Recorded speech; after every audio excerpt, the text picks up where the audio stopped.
Oke teman-teman, hari ini kita akan bedah tuntas salah satu kekuatan angkatan laut yang paling penting dan strategis di Asia Tenggara, yaitu Angkatan Laut Indonesia.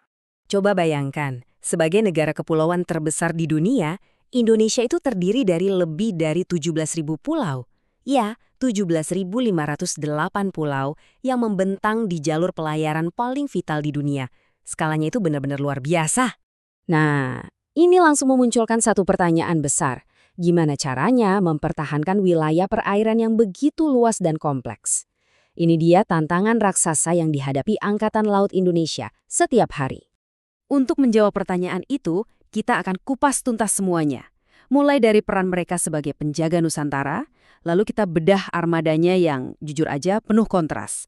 Kita juga akan lihat rencana modernisasinya, seperti apa wujud armada masa depan, kebangkitan pasukan kapal selamnya, dan statusnya sekarang sebagai kekuatan yang sedang bertransisi. Oke, kita mulai dari dasarnya dulu. Nama resminya adalah Tentara Nasional Indonesia Angkatan Laut, atau yang kita kenal sebagai TNI AL. Peran mereka itu sangat-sangat krusial. Kenapa? Karena mereka ini ibaratnya adalah penjaga gerbang di salah satu persimpangan maritim tersibuk dan terpenting di seluruh dunia. Sekarang, ayo kita lihat lebih dekat kekuatan armadanya. Nah, disinilah ceritanya jadi menarik, karena ada sebuah paradoks. Ada perbedaan besar antara jumlah kapal yang mereka miliki di atas kertas dengan kemampuan tempur mereka yang sebenarnya. Total ada 326 kapal aktif. Kalau lihat angka ini doang, wah, Angkatan Laut Indonesia jadi yang terbesar ke-9 di dunia. Kelihatannya impresif banget kan? Tapi tunggu dulu, angka ini nggak menceritakan keseluruhan ceritanya. Nah, ini dia kuncinya. Coba lihat komposisi armada ini. Mayoritasnya, 57%, itu adalah kapal patroli kecil yang tugasnya lebih banyak di area pesisir. Jadi, gambaran kekuatan angkatan laut yang bisa beroperasi di samudera lepas jadi sedikit berbeda kan? Fokus utamanya saat ini memang lebih ke pertahanan pantai. Dan slide ini nunjukin tantangannya dengan jelas.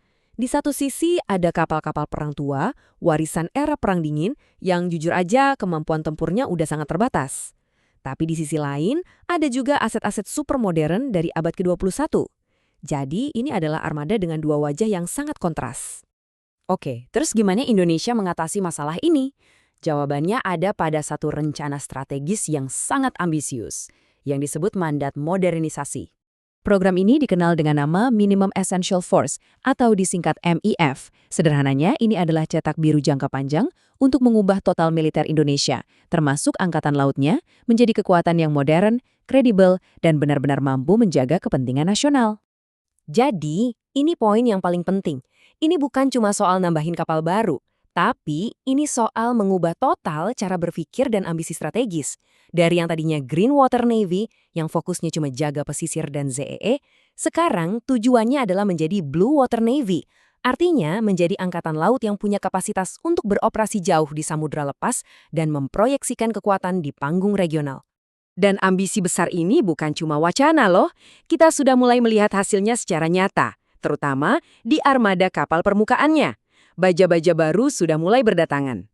Bukti nyatanya ada di depan mata.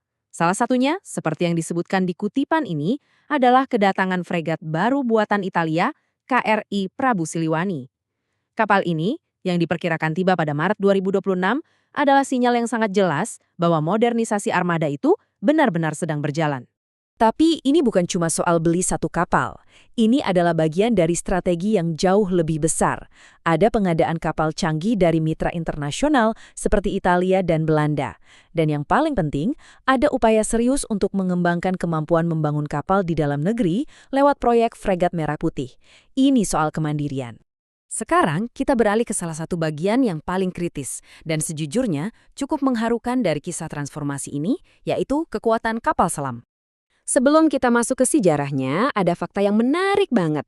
Udah jadi tradisi kalau kapal selam Indonesia punya nomor lambung yang diawali angka 4, namanya pasti diambil dari senjata-senjata pusaka legendaris dari cerita rakyat dan pewayangan Nusantara. Perjalanan pasukan kapal selam ini sangat panjang, mulai dari era 60-an saat jadi salah satu yang terkuat di kawasan dengan 12 kapal selam Soviet, sampai era modern dengan kapal selam dari Korea Selatan. Namun, titik baliknya yang sangat menyedihkan terjadi pada April 2021 dengan tenggelamnya KRI Nanggala 402. Tragedi ini menjadi sebuah tamparan keras yang mempercepat dorongan untuk punya armada kapal selam yang benar-benar modern dan aman. Dan hasilnya? Sebuah kesepakatan bersejarah dengan Naval Group dari Perancis. Poin krusialnya adalah Indonesia bukan cuma beli kapal selam jadi, 2 kapal selam kelas Scorpene yang super canggih ini akan dibangun di Indonesia. Artinya ada transfer teknologi. Ini adalah lompatan besar menuju kemandirian industri pertahanan. Oke, jadi kalau kita tarik benang merah dari semua ini, sangat jelas bahwa Angkatan Laut Indonesia sedang berada di tengah-tengah sebuah transformasi yang monumental. Tabel ini merangkum perjalanannya dengan sempurna. Dari armada yang intinya kapal patroli tua, menjadi armada dengan fregat dan kapal selam modern. Dari jangkauan pesisir atau green water, menuju jangkauan samudra atau blue water. Dan dari produksi yang campur-campur, ke arah kemandirian produksi dalam negeri. Tentu tantangan seperti anggaran dan pelatihan itu masih besar, tapi tujuannya sangat jelas. Ini membawa kita ke pertanyaan terakhir yang sangat menarik untuk direnungkan. Dengan angkatan laut yang terus tumbuh lebih kuat, lebih modern, dan mampu beroperasi jauh di lautan lepas, bagaimana ini akan mengubah posisi dan peran Indonesia bukan cuma di kawasan, tapi juga di panggung global? Ini adalah sebuah pertanyaan yang jawabannya akan kita saksikan bersama di tahun-tahun mendatang.